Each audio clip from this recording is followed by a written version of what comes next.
I made well over half a mil on Twitter before I even turned 20 years old. And I'm not saying that to flex, it's just to show you that I'm legit.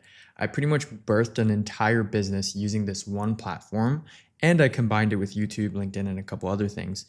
But 750 grand from Twitter. Now, I'm going to be honest, this isn't all like directly attributed, or I don't have high roast to track these things, but I just hit 10,000 followers yesterday, and I can attribute like 75% or 50% of my success to purely Twitter. So what I'm going to do in this video is I'm going to break down 14 things that you need to know if you want to start making money using Twitter.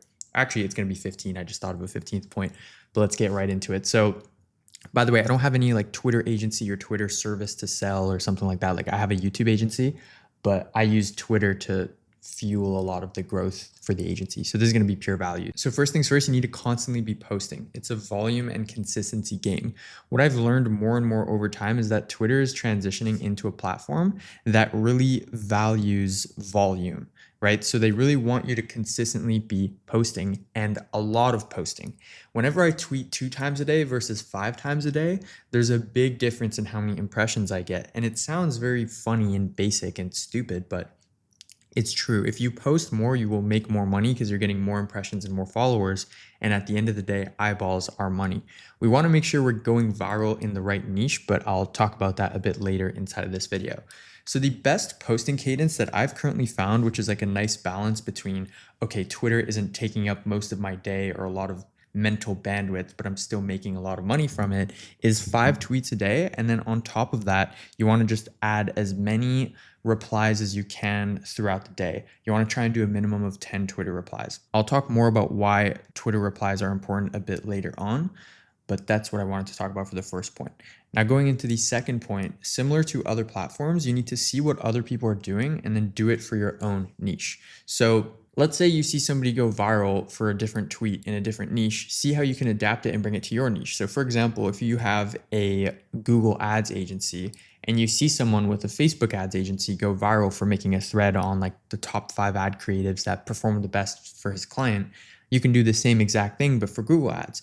So you want to just figure out how to take these concepts and then rewrap them and repackage them so they fit your niche. This isn't copying. We're just taking the overall hook format, the picture, the GIF, and we're just adapting it to our niche. I've done this many, many times. And funny enough, this is the same strategy you can use on a ton of other platforms: LinkedIn, Instagram, TikTok, YouTube, you name it. It's just taking what works and adapting it to your niche. Next, I keep using this word niche a lot, and it's super important. You need to make sure you actually have a niche. For example, for me, I'm the YouTube guy, or even just the content and personal branding guy on Twitter. That's what people know me for. You don't want to have 100,000 followers, but you're some meme page, or you just attract general people. You want to attract people within a specific niche, because then everyone has a common problem, so you can all sell them the solution. So in my case, I amassed a following filled with like business owners, entrepreneurs, etc., and I sell them YouTube growth, and the YouTube growth brings them clients. We also sell short form content like Instagram Reels, consulting, some other stuff. I even started a second business. I don't even know how much money I've made total from it. In the first year, we did like 250K or something, like just coaching content agencies. And 250K isn't anything crazy. I think I made a bit more than that, because we did 80K on launch. And then after that, I've pretty much been doing 20, 25K a month from it. And it's a very easy business that gets really, really good client results just because I give people direct access to me. More on that later in the video. I'll talk about different types of things you can sell. You need to have a niche. Again, common problem, you can just sell them one solution. If you go and get 100,000 followers on a meme page, you won't be able to make money because there's nothing really you can sell them. Also, the audience is broke. You want to try and attract people with more money, etc. Also, you need to make sure you're posting from a personal brand account. You don't want to post from like a faceless meme page or something like that. When I started my Twitter account, I actually did it faceless. Thank God I somehow landed a client for $6,000 upfront in 23 days, even though I wasn't showing my face. I was doing all the right things. I was sending outreach, I was posting tweets, but I wasn't showing my face, which is a very, very bad thing to do. You want to make sure you show your face, because when you're selling products, there's just a lot more trust when your face is there compared to when you're some faceless guy. You know, you could be a scammer from across the globe, etc. But when your face is on there and your first name and your last name, you know, you're putting your reputation up there. So people are going to be willing to give you money. because they know you don't want to screw up your reputation. Of course, there's still going to be scammers who show their face, but it's definitely a lot less likely. Next, you want to make sure you message every new follower for as long as you can. So it gets more difficult later on as you're getting more followers. Like in the last 2-3 days, I've been pretty much gaining 50 to 75 new followers a day. And I'm not messaging every new follower. But if you're getting like 1 to 10 followers, something like that, definitely just message every new follower, ask them what's up, why they followed, see if there's any synergy, anything you can sell them or anything you can help them with, more importantly. You don't want to come off as like too salesy and like pitch these guys off the bat. Just come with the frame of like, hey, anything I can help you with, answer some questions, and then eventually they'll buy from you, right? I'm a huge advocate for just providing value, doing the right thing, showing up every day. And then eventually when someone's buying cycle elapses, they'll know, okay, Ayman is the YouTube guy. I'm going to go to him. I've been seeing him on Twitter, on email, on freaking Instagram, just popping up every single day. I'm now ready to do YouTube. Let's go. Maybe that dude's been following me for like 6 months, but he just moved forwards now because I've been showing up every single day. Next, you need to auto plug your funnel link under every single tweet. So what this means is basically under every tweet, you need to reply to it and put a link to your website, your funnel, somewhere where people can book a call with you, learn more about what you do, etc. This is very important because if you're just tweeting and there's no logical next step that you're just pushing people into, they're not going to take the next step. You need to make it very apparent that you are selling something, but you can do it in a sleek way. Like I think my auto plug, that's what we call it. It just says like, hey, want to work with me and get clients through YouTube? Boom, here's a link to my website. You can learn what I do. I auto plug this automatically whenever a tweet gets like 1 or 2 likes. A software I use called Hype Fury just auto links it. I might have a affiliate link for that in the description, but if you don't want to use it, just search Hype Fury on Google.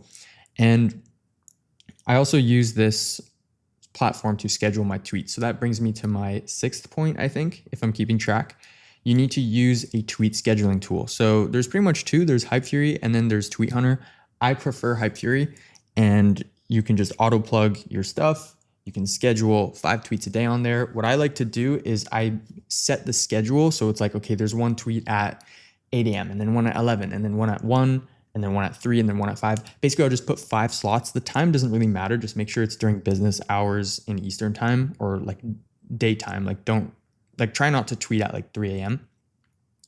And I set these 5 slots and then I just go into the writing section of the app and then I just start writing a ton of tweets. And then I just click schedule for next slot. And then I just keep doing that. And then it just fills up the queue with 5 tweets a day. And I usually just batch out like 3 to 4 days at a time and then come back every 3-4 days with some fresh ideas and write more.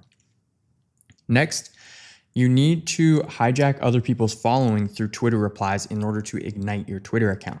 What happens is when you start on Twitter, it's a very difficult platform to get started on and grow at the start. To be honest, every platform is like that nowadays, but the starting phases are just brutal.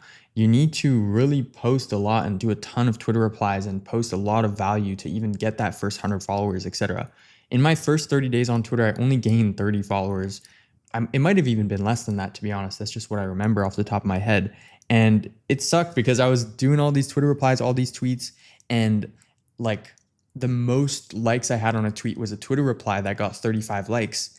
But that Twitter reply got me like 10 followers or something. So you need to just show up every day, and then one day you'll get lucky and you'll get a ton of followers on that one day. But if you don't show up every single day, you might miss out on that day or that tweet that you can reply to. Funny enough, my first client, I actually got him off of a Twitter reply. What happened was he put up a tweet. He said, hey, I need a short form guy, blah, blah, blah. And then one of my friends that I followed at the time, he also had a content agency, and he replied to him saying like, hey, we can do your stuff. And then I sent a Twitter reply, and then I DM'd him. And now I'm kind of straying off topic a little bit, but to go back to it, the hijacking audiences thing. Basically, when you reply to someone with like, let's say 10,000 Twitter followers, let's say their tweet gets 5,000 impressions. Out of those 5,000 impressions, maybe 500 people will open the comments and read the replies. And then if your reply is there, boom, automatically you just hijack that dude's audience and you got 500 views on your tweet. Now, if your reply is good enough and it doesn't sound like ChatGPT and it's cool or whatever it adds to the conversation maybe, then you're going to get profile visits. And then out of 100 profile visits, maybe you'll convert, 10% into follows. That's kind of what I've seen. There's a couple things you can do here to boost the profile visit to conversion rate. percentage, like your profile picture, your banner, your bio, your pinned tweet. That's what goes into it. Next point is over time, as you stack more viral tweets, just repost them every few months. So what happens is after you're in the game for like 6 months or a year and you're constantly tweeting, doing replies, tweeting, doing replies, what's going to happen is, let's say you tweeted 10,000 tweets. You're going to have like 500 tweets that performed really well. Not 500, like maybe 100 or 200, but you'll have like 20 or 30 like mega rippers. Those ones, every couple months, believe it or not, you can just take the exact same tweet and just tweet it again. And I don't mean click the retweet button. I mean literally copy it, tweet it again, and it will pop off again. Now, it won't necessarily pop off just as well. However, it will pop off. So I have one picture of me holding up a paycheck from McDonald's, and I tweeted this picture and I got 100,000 impressions. It even comes up if you search Ayman Arab on Google, you'll find the picture I'm talking about. But basically that tweet, I got 100,000 impressions. And then like 2 months later in January, I tweeted it again and I got 25,000 impressions. Imagine 10 seconds of work and I got 25,000 eyeballs looking at my face and my profile. Can you believe that? 10 seconds of work. I don't know how many people are in a football stadium, but like that's probably more. 25,000 people, that's a lot, right? Eyeballs are money. All the people making a ton of money, they get eyeballs. Now, you might be wondering, oh, but you're going viral and it's not in your niche. But naturally, out of those 25,000 people, like I'm going to get followers and I'm going to get people that are actually business owners, because the tweet was kind of motivational. I was like, oh, this is me holding up my first paycheck for $150. And now I make like 100K a month plus. So naturally, it kind of attracts more like entrepreneurial type people. Next, you should be retweeting your own tweets. So not many people know about this, but you can retweet your own tweets. You just click the button and then you'll get an extra 1,000 impressions, 500 impressions. And you can even retweet a tweet multiple times. You can constantly retweet something. On Hypefury, you can even set like a auto retweet slot where it just like retweets like specific tweets and it cycles through them. And it's a really good way to just juice the lemon and get more impressions. Next, don't be a nerd and only talk about whatever you're selling. Make sure you mix in personal stuff. So for a lot of the time, or actually, no, that's not true. For certain periods of time, I would just only tweet about YouTube and my service and stuff like that. And it was cool and we get book calls and we make money. But over time, you just kind of become more and more of like a nerd and like a replaceable person. Like at the end of the day, anybody can tweet about YouTube. Sure, they're not going to be as good as me, something like that. But anyone can tweet about YouTube, but no one can tweet about Ayman's personal story. How Ayman moved from Vancouver, Canada, all the way to Montreal, and then now he's living in Dubai. Or how Ayman picked up a freaking squirrel thingy in the mountains of Vancouver. Or how Ayman did this, Ayman did that, whatever. How Ayman makes 100K a month. Like no one can tweet about the personal stuff. But you can't only tweet about personal stuff because you have to kind of become somebody that people want to follow and know your journey and know more about you, etc. But it's really good when you mix in personal stuff, because I'll hop on sales calls and people will just know so much about me. They'll know I'm making 100K a month. Oh, moved to Dubai, or oh, they know like, I'm from Canada. They know about this cool thing I did, and they already know me, and I'm just on the call and like, I don't even know this person and they know so much stuff about me. And it just makes it a lot easier to close people because you have that parasocial relationship. Before you even hop on the phone, a lot of the heavy work of like building that initial connection is already done. Next, this ties into the last point. You need to document your journey. So if you go onto my Twitter page right now and then you look at my pinned tweet, it's me documenting my entire journey. At this point, that one thread of me documenting my entire journey has like well over 250,000 impressions. I believe it's at like 300K. Like basically the quote tweet has like 250K. Because every time I get a profile visit, it counts as an impression. And then from there, the thread itself has like hundreds of thousands of impressions. And people see this. They see I've been working day in, day out on my business for over 850 days now and documenting the journey. Now, although I do have to admit, I unfortunately fell off on the documentation side. Like after like day 130, it skips to like day 220 and then it goes on for a bit and then it just stops. I really wish I did it daily, and I'm going to pick it back up again because number one, it's just cool for yourself to look back on. Number two, it's cool for people to look at it and be like, damn, this guy's been in the game for a while. And I know you're probably thinking, Ayman, if I start documenting my journey, people are going to know I'm a beginner, but it's actually not true. Or, I mean, yes, people will know you're a beginner, but it's not going to affect you negatively, right? People will see you're a beginner, you're working hard, and they'll want to follow you to follow the journey because people like finding those I forgot the term, like those alpha dogs or whatever, like they want to bet on someone's career, basically. Yeah, and next point I want to make is you should make friends on Twitter and engage with each other's posts because Twitter is a community platform. So on Twitter, there's circles. Like there's like money Twitter where all the entrepreneurs are. There's like investing Twitter. There's like music Twitter. There's all these different spaces you can become an authority in, and you need to pick one and then get followers and become an authority in that space. But there's already going to be like the top dogs in whatever space you hop into. There's going to be those guys that have 100,000 followers plus that are already well known within those spaces, and you need to try and become friends with them, engage with them, but don't do it in like a way where you're leeching or you're constantly spamming them or something like that. Just do it very organically. Start replying to their tweets. Don't do AI replies. Eventually you can DM them, ask them a question, something like that. Just don't be weird, just be human, and it'll work out. I don't want to turn this video into like how to have good social cues video, but it's basically you just got to be good at what you do, or just don't be weird. And the benefit of this is that those people are going to start replying to your stuff. They're going to follow you. And what's arguably more important than your follower count is who follows you. Because now when someone in the business space goes to my Twitter profile, they see 200 plus mutuals or whatever automatically, just because everybody in the space, or not everyone, but like the main top guys, like they all follow me. And I didn't start like that. I started with 100 followers from when I used to make Black Ops 3 Zombies videos, like the one you're watching right now. And like, I just started from the bottom basically. So next, I also recommend you guys do cold outreach with free work upfront, because of course it's great to get inbound leads and just get people in, like messaging you rather than you messaging them. But what you need to understand is for you to get to the point where you're consistently getting people inbound, it takes time. Like you're not just going to get people inbound in the first month. Like you can, if you're really good at what you do and you know the stuff I know, but it usually takes like 3-4 months before leads start coming in inbound, because there's that whole period at the start where it's very difficult. Like you guys know that graph where it's like exponential. At the start it's very, very slow and then it just goes super upwards. That's Twitter, and that's a lot of things in life. That's the gym, that's YouTube, that's LinkedIn, that's Instagram, that's TikTok, that's everything. Everything is just very slow at the start, and then things really start to pick up. So as long as you stick through that initial phase, you'll eventually start to get inbound leads. But what you need to do in the meantime is do cold outreach, because cold outreach works super quick. Typically within 3 weeks, if you know what you're doing, you can start to land clients. And as long as you're sending follow-ups, sending free work up front, you'll be good. One thing I know you're probably all wondering is, Ayman, I am not currently selling anything, or I don't have a business. What should I sell? So the best thing to sell is some sort of done for you service, just due to the nature of the offer. It's like, hey, I'm going to do this done for you. You do nothing. I do everything. You get this result guaranteed, or you don't pay.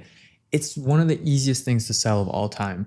But if for some reason you don't want to sell a done for you service, one other thing you can sell is coaching or consulting. However, you should already be some sort of authority or good at what you do or have social proof before you get into the coaching game. I usually recommend people do done for you first. And to be honest, you can make a hell of a lot of money doing done for you services. Like I've made over $1 million, and most people kind of quit the done for you space too early and go into consulting because they think it's easier. But the problem with coaching and consulting is the lifetime value is a lot lower. Like we've had singular clients at the agency pay us more than 60, 80, even I think 100K at this point. And it's because we retain them month over month and we're doing a high ticket service, whether it's 3K a month, 5K a month, 8K a month.